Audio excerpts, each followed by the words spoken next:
I've been in the mortgage industry now for over a decade, and I was thinking recently about what got me into this job, and I wanted to share a little bit of that story with you. When I was coming out of college, I had a hard time finding a job, and I jumped around to a lot of different places. I had an English major without an education background, so my dream job was to write, but I had a hard time finding something that fit my skills, and frankly, I had a hard time making money. Fast forward, as I graduated college, I worked a few different jobs, and I remember one story specifically stands out. I was, going to check out. I had $40 worth of groceries, and I didn't have enough money on my credit card limit or in my bank account to buy the groceries that I needed. And so that was a moment for me when I realized my finances needed to change. I had a lot of student loans, I had credit card debt, and I had a vehicle that had just been totaled and taken to the shop. So I made the move to Grand Rapids, and for 6 months I lived without a car. I read Dave Ramsey's book called Total Money Makeover, and I got really interested in budgeting and finances. And I realized at that time how little I knew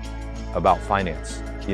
Obviously it's a concept that you would think before the age of 24, people would have a grasp on, but it's not something we learn, in high school or even in higher education, unless you explicitly seek it out. And so coming out of that journey, and starting in the mortgage business, I realized that I was passionate about helping people make wise financial decisions. To the best of my ability, I wanted to talk to people who maybe had a similar upbringing to me, people who don't have a great grasp on finance, or maybe they do, but not specifically on mortgages. And I thought maybe this is an area that I can come alongside you in this journey and help you make the smartest decision for yourself and for your family. So that's a little bit about how I got into mortgage, and I think it's still something that I'm learning more about every day.